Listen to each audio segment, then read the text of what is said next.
প্রিয় দর্শক, আমন্ত্রণ জানাচ্ছি টিভি 24 এর নিয়মিত আয়োজন টিভি নলেজ দেখার জন্য। সাথে আছি ডক্টর সজল ইশফাক।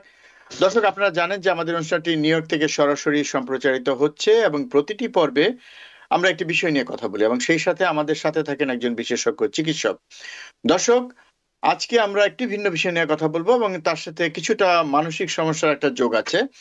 আজকে যে বিষয়টি নিয়ে আমরা কথা বলবো সেটি হচ্ছে যে attention deficit hyper active disorder, এবং এই বিষয়টি নিয়ে আজকে আমাদের সাথে কথা বলবেন board certified psychiatrist doctor Khandakar Taher. আসুন পরিচিত হই ডক্টর খন্দকার তাহেরের সাথে। ডক্টর খন্দকার তাহের, আপনাকে আমন্ত্রণ জানাচ্ছি আমাদের আজকের এই আয়োজনে। আসসালামু আলাইকুম প্রিয় দর্শক শ্রোতা, আমি ডক্টর তাহের আপনাদের আমন্ত্রণ জানাচ্ছি আজকের এডিএইচডি আলোচনা বিষয় অনুষ্ঠানে। জি, doctor Khandakar Taher, ADHD attention deficit and hyper active disorder. So এই ডিসঅর্ডার নিয়ে আসলে আমরা খুব একটা কথা বলিনি এর আগে, কিন্তু যাদের এই ধরনের বাচ্চা আছেন তারা হয়তো এই বিষয়টা জানেন। তারপরেও অনেক লোকেরই হয়তো জানা নেই, তাদের একটা ধারণা হয়তো থাকতে পারে এবং সেই ধারণার মধ্যে অনেক ভুলভ্রান্তিও থাকে। তো আজকের এই আলোচনা থেকে আশা করি সেই ধারণাটা পরিষ্কার হবে সবার কাছে। তো প্রথমে যদি একটু ধারণা দেন ছোট্ট করে যে এডিএইচডি এটা আসলে কি ধরনের সমস্যা, মূলত কাদের সমস্যা?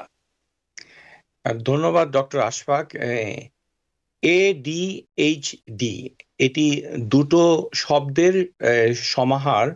একটিকে আমরা বলছি অ্যাটেনশন ডেফিসিট, অর্থাৎ একটি মানসিক অসুস্থতা অথবা অবস্থা যেখানে মনোযোগের ঘাটতি আছে। মনোযোগ শব্দটা মনোযোগ, কিন্তু এর প্রয়োগ অনেক ব্যাপক। আর আরেকটি হচ্ছে হাইপার অ্যাক্টিভিটি। হাইপার অ্যাক্টিভিটি হচ্ছে অতিমাত্রায় মানে শারীরিক কসরত। এটা ইংরেজি ভাষায় বললে দুই ভাগে ভাগ করতে হবে। একটি হচ্ছে যে ইম্পালসিভিটি, যখন শরীর বিভিন্ন ধরনের পজিশন নিয়ে স্থির থাকতে ব্যর্থ হয়। আরেকটি হচ্ছে যে তার হাইপার অ্যাক্টিভিটি, যখন একজন ব্যক্তি মানে শিশু, এই ক্ষেত্রে আমরা বলবো যে সে স্থির থাকতে পারে না, হাত পা নাড়াচাড়া করে। অর্থাৎ অ্যাক্টিভিটি, ইম্পালসিভিটি এবং অ্যাটেনশন, এই তিনটি আচরণগত সমস্যা যদি কোনো শিশু এবং বয়সন্ধিকাল 12 বছর বয়সের আগে, প্রিয় দর্শক শ্রোতা আবারও বলছি যে 12 বছর বয়সের আগে, অর্থাৎ উত্তর আমেরিকার মান অনুযায়ী সে 6th গ্রেড অথবা 7th গ্রেড হওয়ার আগ পর্যন্ত যদি তার সমস্যা থাকে এবং সেই সমস্যাটা যদি বাড়িতেও দেখা যায় যে তার মনোযোগের সমস্যা, অথবা সে স্থির থাকতে পারে না, মোচড়ামুচড়ি করে, হাত পা ছোড়াছুড়ি করে, উপরে উঠতে চায়, প্রশ্ন কথা বলার আগেই কথা বলতে থাকে, অন্যের কথার ভেতরে বাগড়া দিতে থাকে, তারপরে নিজের হোমওয়ার্ক গুলো করতে পারে না, কোনো ইনস্ট্রাকশন দিলে সে ফলো করতে পারে না। এই ধরনের যাবতীয় মানে আচরণগত সমস্যায় তার যদি জীবনযাত্রার মান কমে যায় এবং বয়স যদি 12 বছরের নিচে হয় এবং সিমটম গুলো, উপসর্গগুলো 6 মাসের স্থায়ী হয় এবং বাড়িতেও পাওয়া যায়, স্কুলেও পাওয়া যায়, এবং এটা যদি পর্যবেক্ষণের মাধ্যমে, একটি প্রশ্ন উত্তরের মাধ্যমে আমরা স্কোর করে নির্ধারণ করতে পারি, তখন আমরা বলবো যে ওই কিশোর অথবা কিশোরী এডিএইচডি রোগে আক্রান্ত হয়েছে। অনেক ধন্যবাদ, অনেক ধন্যবাদ। আপনি খুব সুন্দরভাবে বললেন। আমি দুটো শব্দ আপনি বলেছেন, আমি সেই দুটি শব্দ, আপনি মনোযোগ কম থাকবে, মনোযোগের ঘাটতি, সেটা আমরা বুঝলাম, যেটা সে কাজকর্মে ততটা মনোযোগী হবে না। আপনি কিছুটা বলেছেন যেমন ইম্পালসিভিটি এবং হাইপার অ্যাক্টিভিটি। তো এই দুটো বিষয়কে আপনি যোগ করেছেন, এই তিনটি মিলিয়ে আপনি বলছেন যে সমস্যাটা আচরণগত সমস্যা, সেটাই এডিএইচডি। তো এই হাইপার অ্যাক্টিভিটি এবং ইম্পালসিভিটি, এই দুটো সম্পর্কে যদি একটু বলেন যে এই দুটোর মধ্যে আসলে কি কি ধরনের আচরণ থাকে, তখন আমরা বুঝবো যে এটা হাইপার অ্যাক্টিভিটি বা ইম্পালসিভিটি। অত্যন্ত মানে গুরুত্বপূর্ণ বিষয়। প্রিয় দর্শক শ্রোতা, যদিও অসুখটির নাম attention deficit hyper activity disorder, তবে দেখা যায় যে কোনো কোনো রোগীর হয়তো অ্যাটেনশনের কোনো সমস্যা নাই, কিন্তু তার হাইপার অ্যাক্টিভিটির সমস্যা আছে। তখন আমরা বলি হাইপার অ্যাক্টিভিটি প্রিডমিনেন্ট, অর্থাৎ এটার প্রাধান্যটা বেশি। আবার দেখা যায় যে হাইপার অ্যাক্টিভিটি তেমন একটা নাই, কিন্তু তার মনোযোগের প্রচুর ঘাটতি আছে। যেমন তো তখন আমরা বলি ইন অ্যাটেনশন প্রিডমিনেন্ট।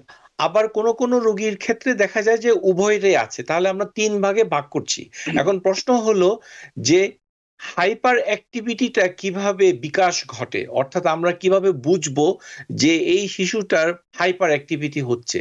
প্রিয় দর্শক শ্রোতা, আমার দিকে লক্ষ্য করুন, একটা কিশোর অথবা মানে শিশু যিনি স্কুলে পড়ছেন, ফার্স্ট গ্রেড থেকে 5 বছর বয়স থেকে ধরুন, সে এরকম হাত পা, তারপরে পায়ের দিক থেকে বারবার শুধু নড়াচড়া করে, তারপরে উপরে উঠতে চায়, তারপরে দৌড়াদৌড়ি করে, স্থির থাকে না, সারাক্ষণ শুধু দৌড়িয়ে থাকে এবং নির্দিষ্ট সিটে আসনে বসে থাকে না, এবং তার আচরণগতর ভিতরে শুধু on the move, on the go, আমরা যদি ইংরেজিতে বলি, সে সব সময় এক্সপ্রেস, ছুটতে মানে চায়।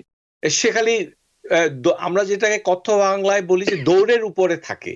কিন্তু এই জি, জিনিসটা যদি থাকে তখন আমরা বলি হাইপার অ্যাক্টিভিটি। আর আচ্ছা। যখন আমরা ইম্পালসিভিটি বলবো, সেই ক্ষেত্রে আমরা বলবো যে তার যেখানে নিয়ন্ত্রণ করার কথা, যেমন তাকে বলল যে তুমি খাবারের জন্য দাঁড়াও, সে খাবার খেতে গিয়ে হুমড়ি খেয়ে খাবারের উপর পড়ে গেল। অর্থাৎ তাকে বলা হলো যে তুমি বিছানার গিয়ে বসো, সে বিছানায় বসতে গিয়ে উপর হয়ে পড়ে গেল। কোনো জায়গায় অপেক্ষা করতে গেলে সে অপেক্ষা করতে ব্যর্থ হচ্ছে, অথবা অন্যের কাজের ভিতরে বাগড়া দিচ্ছে, কথা বলার ভিতরে কথা বলছে, প্রশ্ন করার আগে উত্তর দিচ্ছে, কোনো কিছু বলার আগে কাজটা করে ফেলছে। ইম্পালস, নিজের যে নিয়ন্ত্রণ, সেটা সে হারিয়ে ফেলেছে, এবং এর ফলে তার ব্যক্তি জীবনে অন্যদের সাথে তার যে সম্পর্ক, এটাতে মারাত্মক ঘাটতি ঘটছে। আমরা সমাজে এই সকল শিশুদেরকে না বুঝেই বেয়াদব হিসাবে আখ্যায়িত করি, অনেক বুলিং করি, এই শিশুগুলোকে অসহায়ভাবে অন্যের মানে দুর্নাম, মন্দ কথা, তারপরে বেয়াদব অথবা তাদের শাস্তিমূলক ব্যবস্থা নেই। আমরা মনে করি যে শিশুটা ইচ্ছা করে এটা করছে। প্রিয় জি। অভিভাবক, শিশু ইচ্ছা করে এটি করছে না। এডিএইচডি একটি নিউরো ডেভেলপমেন্টাল ডিসঅর্ডার, হুম, অর্থাৎ হুম। মানব শিশু যখন বড় হয় তখন তার মস্তিষ্কের প্রিফ্রন্টাল কর্টেক্সের যে কাঠামোগত কিছুটা ব্যতিক্রম থাকে, এবং সেই সাথে ভেতরে যে দুটো কেমিক্যাল রয়েছে, একটি হুম, হচ্ছে হুম। ডোপামিন এবং আরেকটি হচ্ছে নর অ্যাপিনেফ্রিন।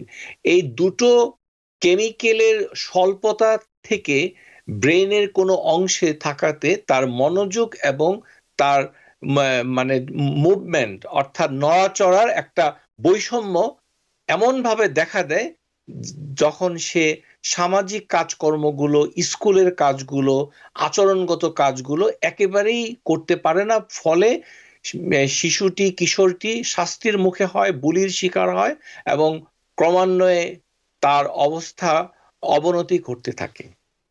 জি, অনেক ধন্যবাদ, অনেক ধন্যবাদ। তার মানে বোঝা গেল যে আপনি যে 3টি কথা বলেছেন যে মনোযোগের ঘাটতি এবং শারীরিকভাবে মানে কিছু কিছু ক্ষেত্রে অতিরিক্ত সক্রিয়তা, যদি বাংলা করি সেভাবে।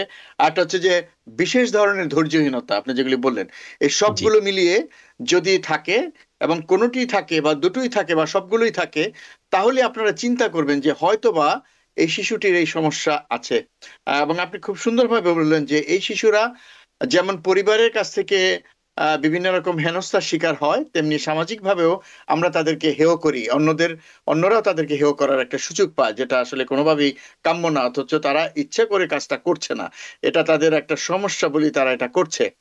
তো এক্ষেত্রে আপনি কি বলবেন যে এক্ষেত্রে আসলে করণীয় কি, এটা তো একটা বিষয় আছে, আমি সেটা শুনবো। আপনি যেটা দুটো কথা বলেছিলেন যে স্কুলেও যদি করে আবার বাসায়ও যদি করে, তো এক্ষেত্রে স্কুল থেকে মানে উত্তর আমেরিকাতে এমন কোনো ব্যবস্থা আছে কিনা, স্কুল থেকে কোনো একটা এই বিষয়ে মানে অভিভাবককে জানানো হয় কিনা যে এই ঘটনা, বা তারা সেটা পর্যবেক্ষণ করেন কিনা, স্কুলে সেই ব্যবস্থা আছে কিনা, এটা একটা।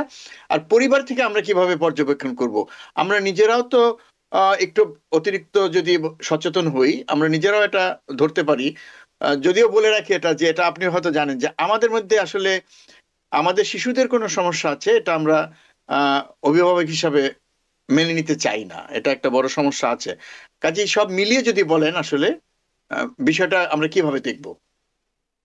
প্রিয় দর্শক শ্রোতা, একটি শিশু অথবা কিশোর সে যদি 6th গ্রেড অথবা 7th গ্রেডের নিচে থাকে এবং ক্রমান্বয়ে তার স্কুলের পারফরম্যান্স, ফলাফল যদি খারাপ হতে থাকে, যেমন স্কুলের রিপোর্ট কার্ডগুলো যদি আশানুরূপ না হয়, পর্যাপ্ত সাহায্য সহযোগিতা দেওয়ার পরেও দেখা যায় যে শ্রেণীকক্ষে সে মনোযোগের অভাব, নিজে বিশৃঙ্খল হয়ে পড়েছে, শিক্ষকের ইনস্ট্রাকশন সে ফলো করতে পারছে না, আবার শিক্ষক যখন তাকে একটা টাস্ক দেয় সেটা ফিনিশ করতে পারছে না। তিনটি জিনিস মনোযোগের ক্ষেত্রে আমরা দেখব যে তিনটি জিনিস সমস্যা হবে। প্রিয় দর্শক শ্রোতা, অভিভাবকদেরকে বলছি, অ্যাটেনশনের তিনটি ফিচার।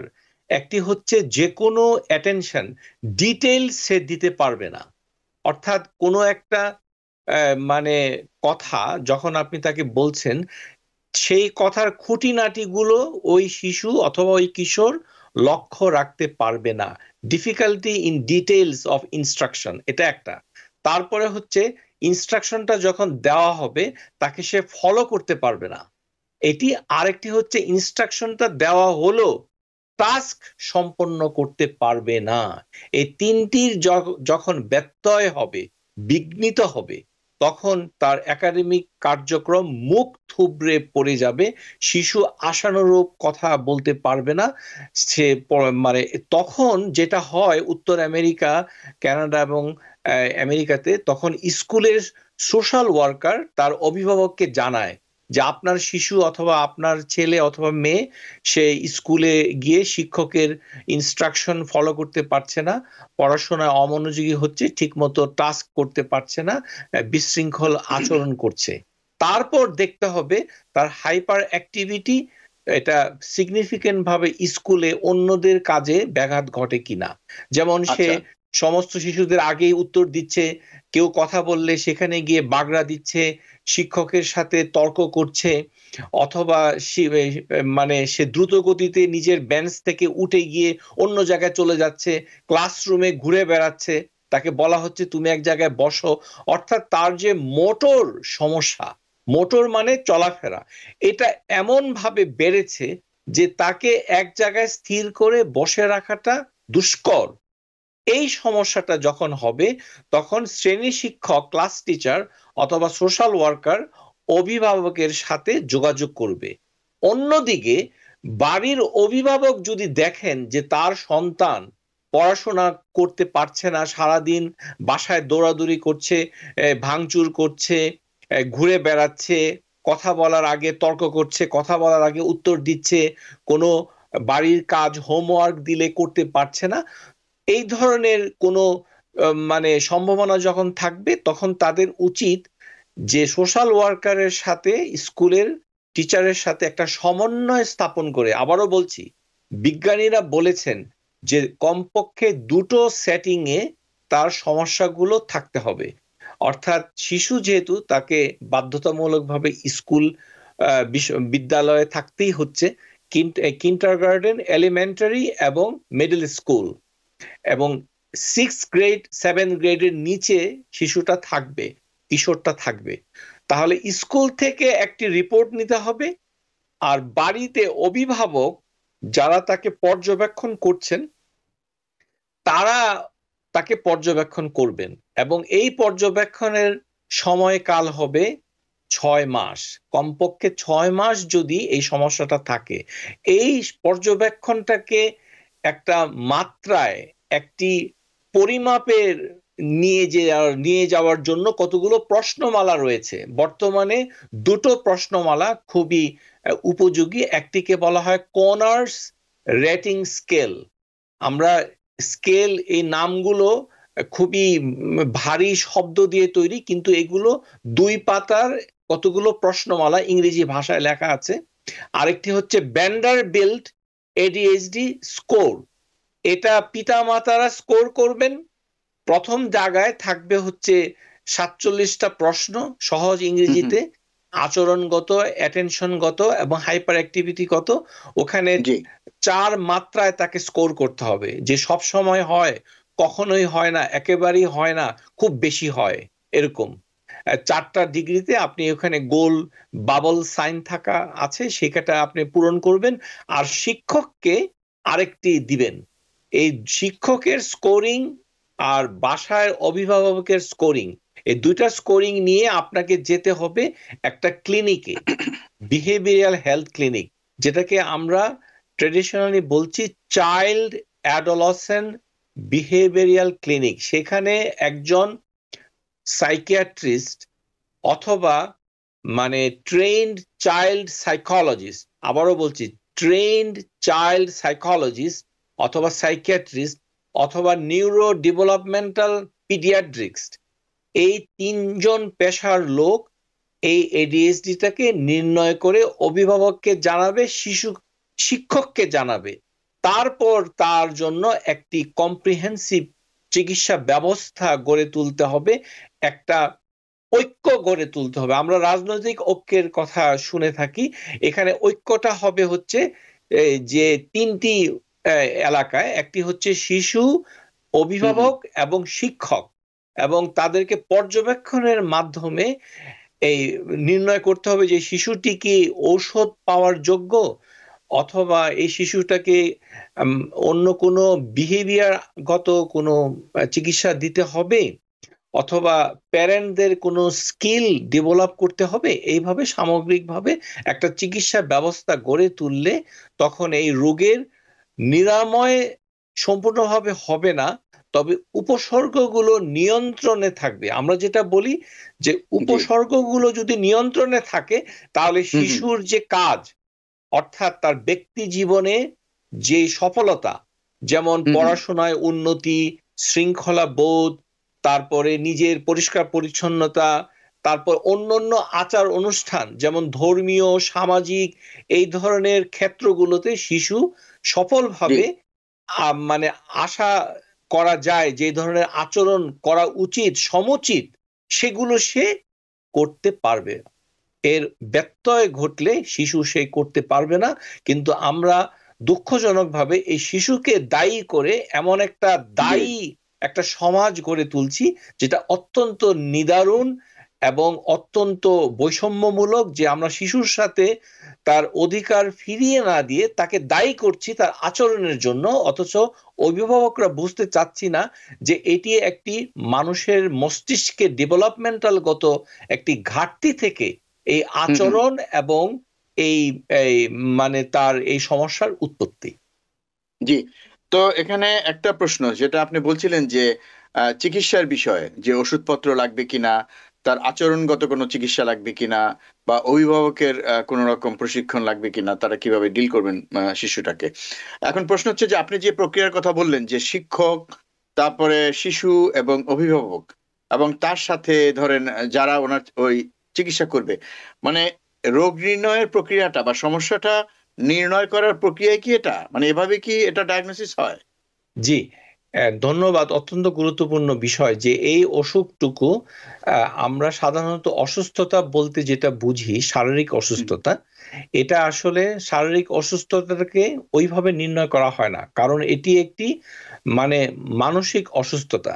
আমাদের সমাজে মানসিক শব্দটি শুনলে আমাদের অভিভাবকরা আটকে উঠেন, কারণ আমাদের বাংলা ভাষায় সঠিক পরিভাষা নেই।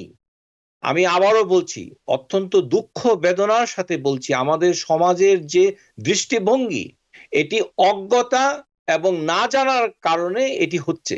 যখনই আমি একজন পেশাদার মনোরোগ বিশেষজ্ঞ হিসাবে যখনই কোনো অভিভাবকের সাথে কথা বলি আর বলি যে আপনার শিশুর মানসিক একটি সমস্যা হচ্ছে, সাথে সাথে তার মাথায় কাজ করে যে এটি হয়তো পাগল হয়ে গেছে। শুনেন, এই পাগল, মানসিক, এগুলো সমার্থক শব্দ নয়। আমাদের শিক্ষার অভাব, পৃথিবী অনেক জায়গায় এগিয়ে গেছে, তার জন্য দরকার হচ্ছে মেডিকেল লিটারেসি। মেডিকেল লিটারেসি মানে হচ্ছে কতগুলো বিষয় সংজ্ঞা আমাদেরকে শিখতে হবে, জানতে হবে যে বাংলা ভাষায় সঠিক শব্দ নেই, এটা ইংরেজিতেই আমাদেরকে জানতে হবে। যেমন হাইপার অ্যাক্টিভিটি এবং ইম্পালসিভিটি, ইম্পালসিভিটি দুটো কিন্তু অ্যাপল এবং অরেঞ্জ, কমলা লেবু এবং আপেলের মতো দুটো মতোই পার্থক্য। তারপরে কাছাকাছি। ইনঅ্যাটেনশন, এটি কিভাবে আসছে? শুধু কি মনোযোগ কথা বললে না, এটাকে টাস্কের মাধ্যমে, তারপরে ফলো করছে কিনা, তারপরে সেটা সে মানে মনোযোগটা দেওয়ার স্প্যান, অ্যাটেনশন স্প্যানটা কতটুকু, এই সামগ্রিকভাবে। তো তখন এই স্কেলটা যখন স্কোর করা হবে একটি পাতায় ছাপানো থাকে, এবং এটা জি যদি কারোর বাসায় না থাকে সেক্ষেত্রে হুম হুম অভিভাবকরা ইচ্ছা করলে স্কুল থেকেও এটা আনতে পারেন। স্কুলের জি যে সোশ্যাল ওয়ার্কার থাকেন ওয়ার্কার তার কাছে এটা পাওয়া যায়। এক, পাওয়া যায়। ফ্যামিলি ডক্টরদের কাছে পাবেন, হুম অথবা হুম শিশু বিশেষজ্ঞ যারা রয়েছেন তাদের তাদের কাছে।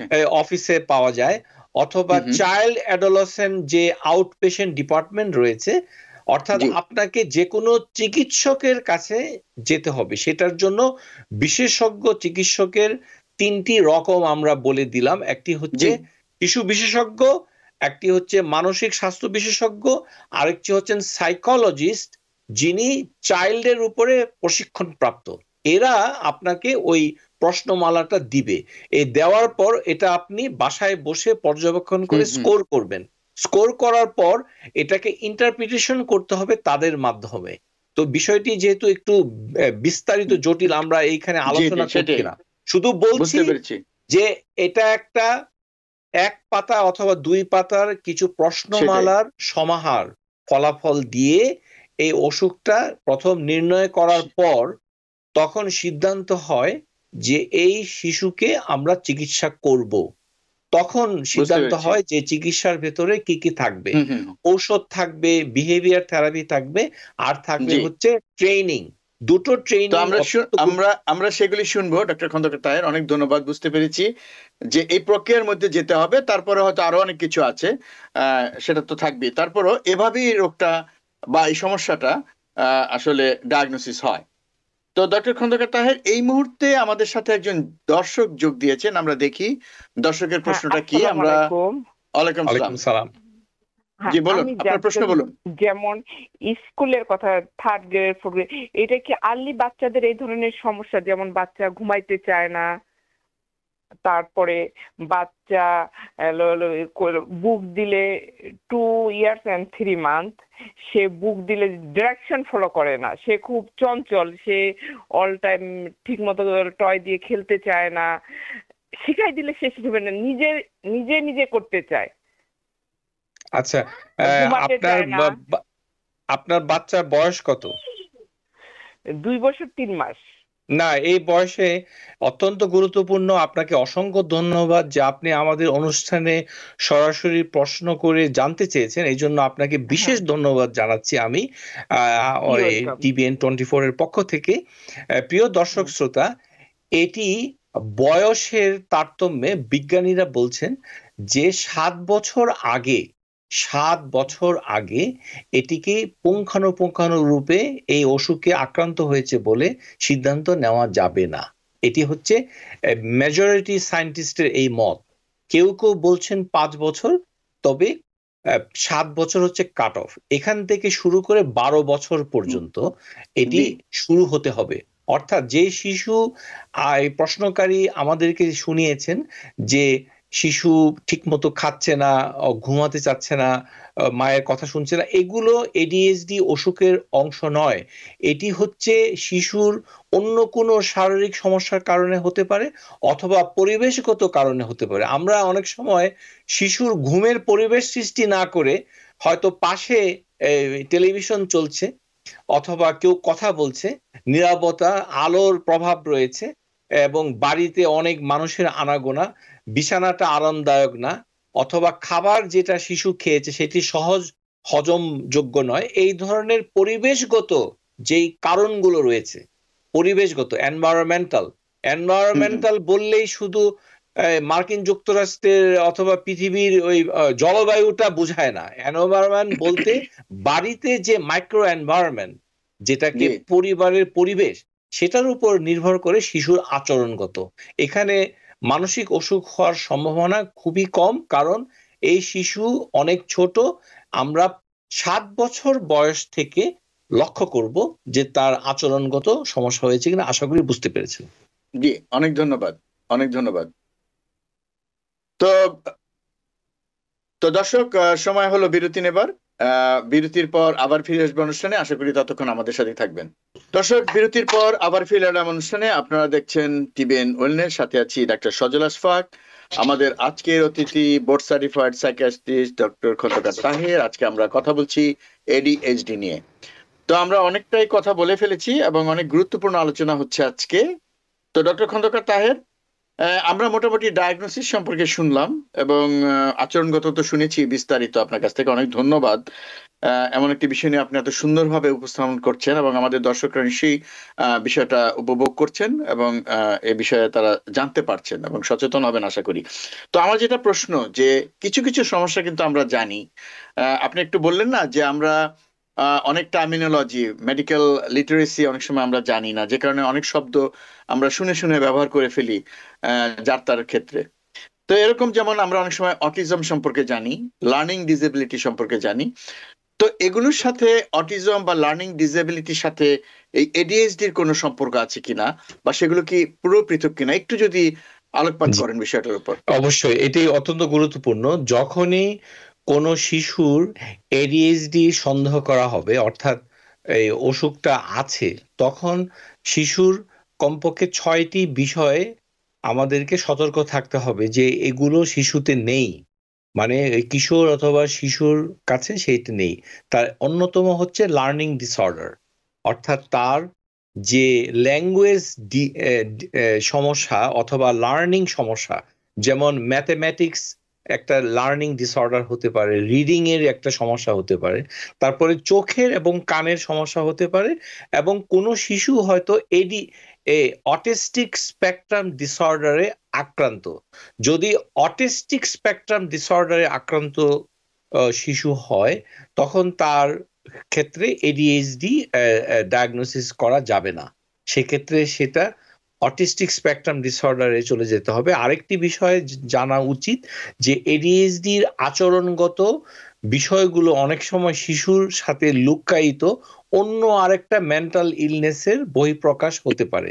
যেমন শিশুটির আসলে মানে এডিএইচডি নাই, কিন্তু গত 8-9 মাস ধরে দেখা যাচ্ছে। তখন বুঝতে হবে তার হয় ডিপ্রেশন শুরু হয়েছে। কেননা অ্যাডাল্টের যখন ডিপ্রেশনটা হয়, তখন অ্যাডাল্ট স্লো হয়ে যায়, স্থির হয়ে যায়, ধীর হয়ে যায়, সবকিছু করণে যেমন কমতি চলে আসে। আর শিশুর ক্ষেত্রে ডিপ্রেশন হলে এটি বাড়তি হয়ে যায়, উদ্দীপনা উত্তেজনা বৃদ্ধি পায়, মেজাজ খিটখিটে হয়, তার মানে আক্রমণাত্মক আচরণগুলো বেশি বেশি করতে থাকে, আবার অ্যাংজাইটিতেও এরকম থাকতে পারে। তাহলে আমরা দেখতে পাচ্ছি যে কোনো শিশুর যদি মাথায় কোনো নিউরোলজিক্যাল সমস্যা থাকে, যেমন তার সিজার ডিসঅর্ডারের রোগী যদি থাকে, তাহলে তার এডিএইচডি ডায়াগনোসিস করা যাবে না। সেক্ষেত্রে সিজার ডিসঅর্ডারের চিকিৎসা করতে হবে, অথবা অন্য কোনো ব্রেইন ইনজুরি যদি থাকে। কানের এবং চোখের কোনো সমস্যা থাকলে এই বয়স সন্ধিকালে, মানে 12 বছরের নিচের এই পেডিয়াট্রিক পপুলেশনে যদি থাকে, তখন এডিএইচডি ডায়াগনোসিস করা যাবে না। আর যদি অটিস্টিক স্পেকট্রাম ডিসঅর্ডার যদি থাকে, আর কোনো স্লিপ ডিসঅর্ডার যদি থাকে, এখানে স্লিপ ডিসঅর্ডারের একটি বিশাল গ্রুপ রয়েছে যাদের ঘুমের কিছু অসুস্থতা রয়েছে। আমরা এই প্রেক্ষাপটে আলোচনা করতে যাচ্ছি না, কিন্তু এটা থাকতে পারে। এই কতগুলো জিনিস যদি থাকে, তাহলে কোনো কোনো সময় দুটোরই চিকিৎসা করতে হয়, এক অথবা কখনো কখনো এডিএইচডি এর দিকে আমরা ফোকাস না করে মূল চিকিৎসাতে ফিরে যাই। যেমন একটা পেশেন্টের যদি ডিপ্রেশনের কারণে এডিএইচডি হয়, তাহলে ডিপ্রেশনের চিকিৎসা আমরা করব, সেই ক্ষেত্রে এডিএইচডির সমস্যাগুলো অনেকটা কেটে যাবে।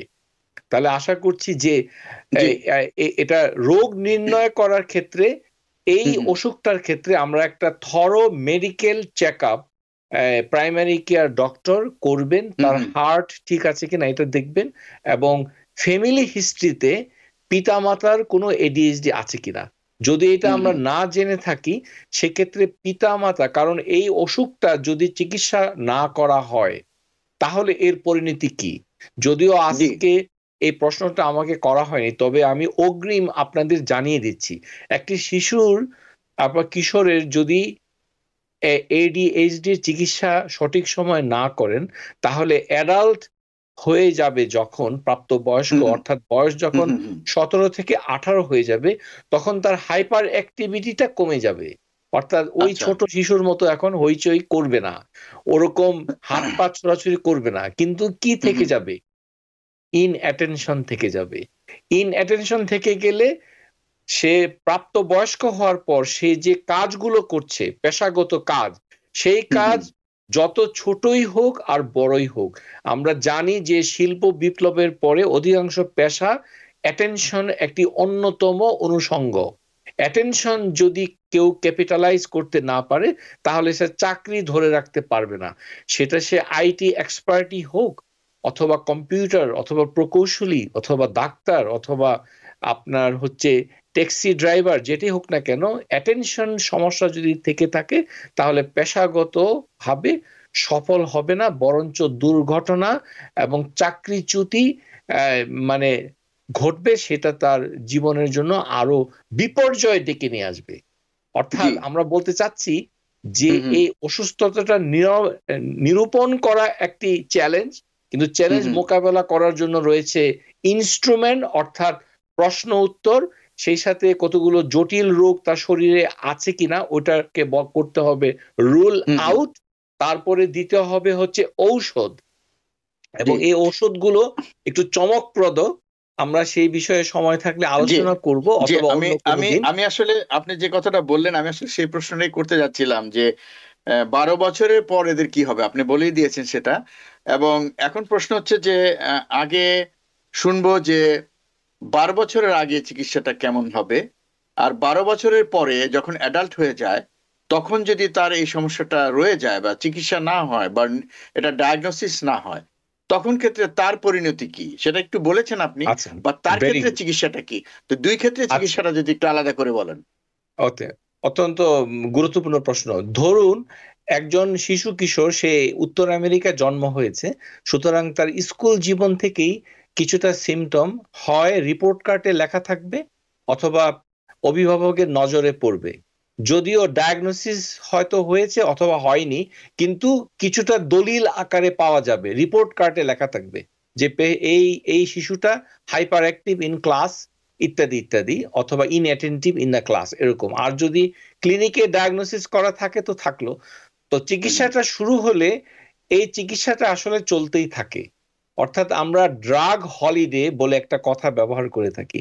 ড্রাগ হলিডে হচ্ছে হয়তো শিশুর যদি সাইড ইফেক্টটা বেশি হয় তখন আমরা কিছুদিনের জন্য তার ওষুধটা বন্ধ করি, যেমন সামারে যখন স্কুল কলেজ চলে না তখন ওষুধটা বন্ধ থাকে, আবার চালু করা হয়, অর্থাৎ তার কার্যক্রম সফলতা একাডেমিক কার্যে, এবং সেটা যদি দেখা যায় যে ওষুধ বন্ধ করলে তার উন্নতি হচ্ছে না, অর্থাৎ বিজ্ঞানীরা বলছেন যে একটা ব্রেইন রিমডেলিং হতে পারে, অর্থাৎ সেটার বয়স কিন্তু তখনও অতিক্রম করেনি, অর্থাৎ 20-25 বছর পর্যন্ত ব্রেইনের একটা সংস্কার এবং রূপায়ণ হতে পারে, সেক্ষেত্রে সে পরিস্থিতি উন্নতি হয়ে যেতে পারে। কিন্তু যদি না হয় তখন পরিণতিটা কি হবে? অথবা বাংলাদেশে একজনের ছিলেন যার একাডেমিক বয়সে 12 বছরের আগে তাকে কোনো ডাক্তার দেখানো হয়নি, এখন সে প্রাপ্তবয়স্ক 20 বছরের যুবক অথবা 30 বছরের প্রাপ্তবয়স্ক, তার ক্ষেত্রে কি হবে?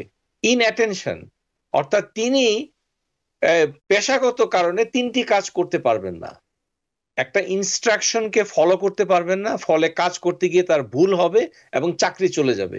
হয়তো একটা ওয়ার্নিং, 2টো ওয়ার্নিং, 3টা ওয়ার্নিং দেওয়ার পর তার সুপারভাইজার বলবে যে তুমি তো ইনস্ট্রাকশন দিলে ফলো করতে পারো না। 1, 2 হচ্ছে তাকে যে গিভেন টাস্ক দেওয়া হয় সেখানে একটা স্ট্যান্ডার্ড প্রোটোকল বেঁধে দেওয়া হয় যে এই সময়ের ভেতরে এই কাজটা করতে হবে, এবং তিনি সঠিক সময়ে কাজটা করতে পারবেন না, এবং সেই ক্ষেত্রে অ্যাটেনশন স্প্যান এটা দীর্ঘক্ষণ ধরে রাখতে পারবেন না। তাহলে তিনটি সমস্যা হবে: difficulty in maintaining attention span, তারপরে হচ্ছে following the instruction, completion of the task. এই তিনটি মনোযোগের সমস্যা থাকাতে তার চাকরি যতই উন্নত মানের হোক না কেন, যেমন চিকিৎসক, তারপর প্রকৌশলী, তারপরে আইনবিদ, যেমন একজন লয়ার, সে কর্মক্ষেত্রে গিয়ে সঠিক সময়ে কথাটা বলতে পারছেন না, মনে করতে পারছেন না, অথবা তার প্রতিপক্ষ যে কথাটা বলছে, বিচারক যে কথাটা বলছে ইনস্ট্রাকশন, সেটাকে সে ফলো করতে পারছেন না। একজন ডাক্তার, সে রোগ নির্ণয় করার সময় মনোযোগ দিতে পারছেন না, ভুল করছেন।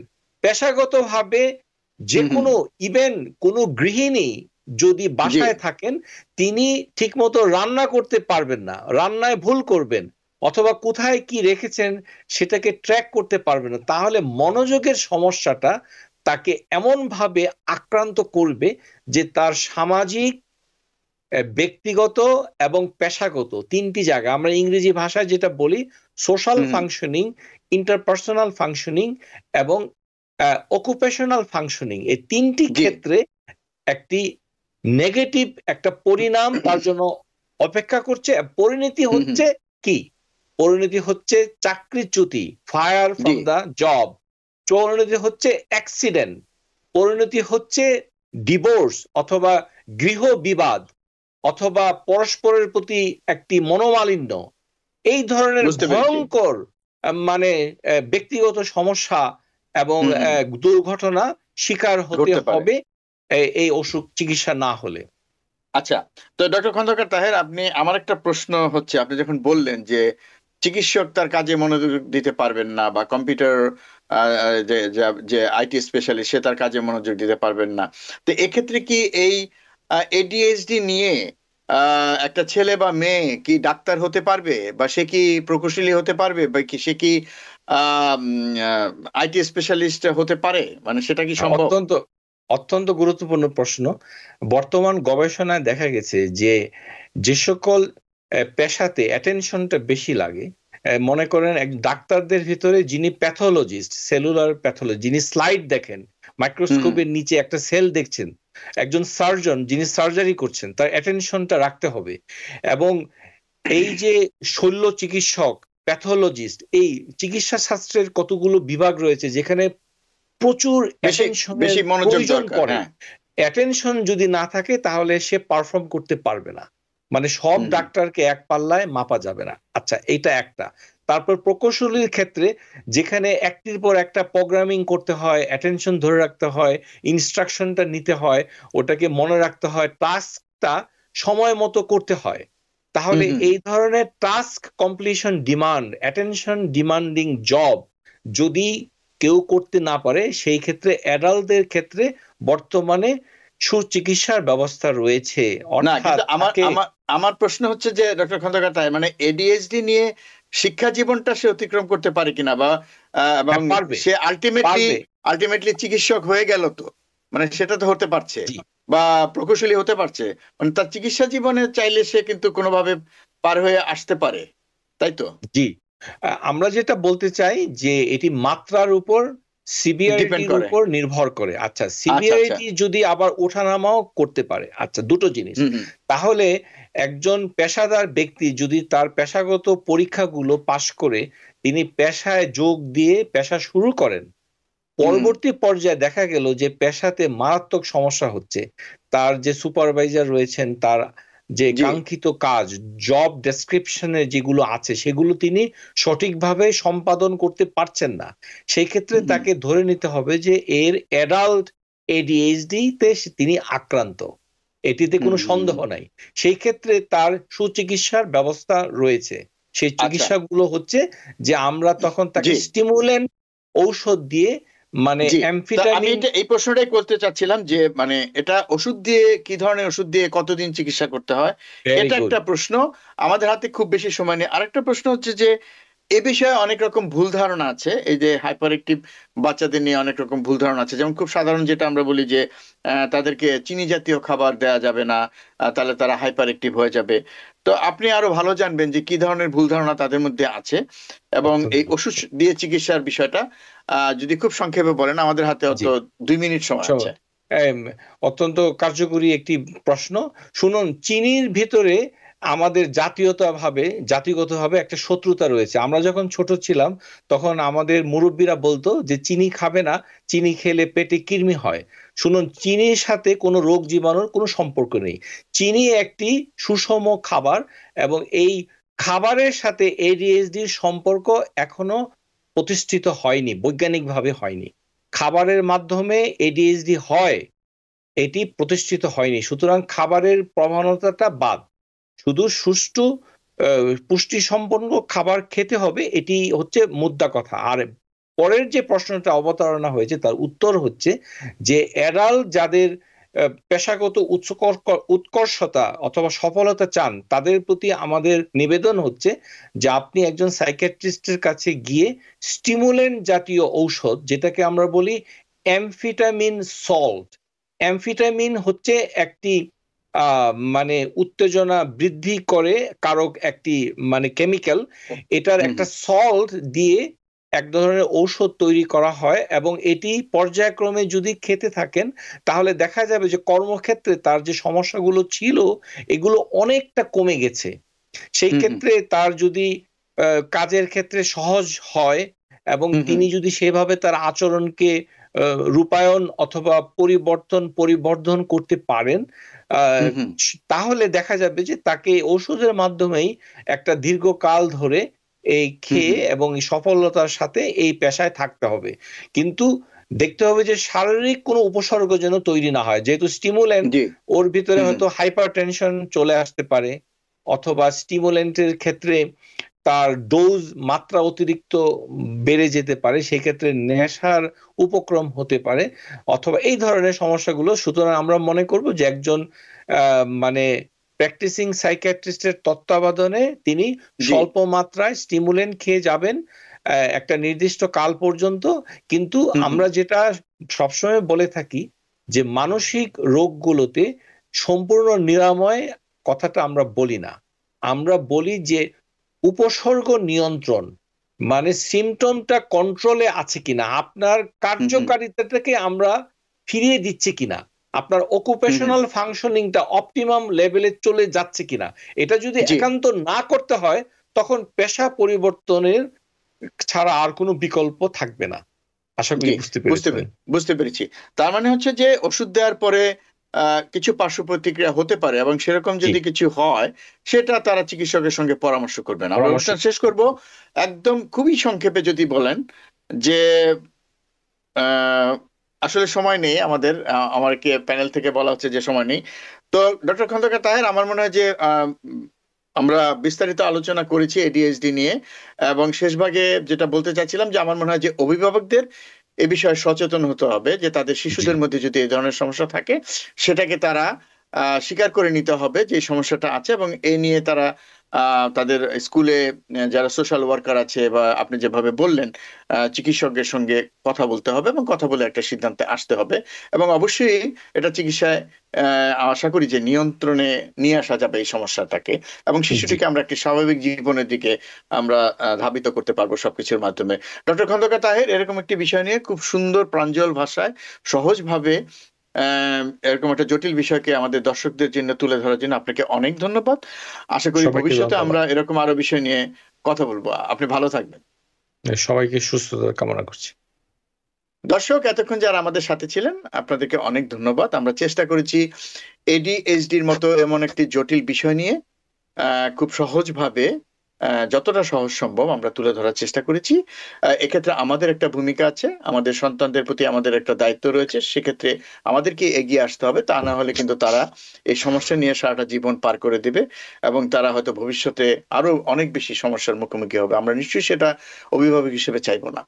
আগামীতে আবার দেখা হবে অন্য কোনো বিষয় নিয়ে। সবাই ভালো থাকবেন, সুস্থ থাকবেন। আল্লাহ হাফেজ।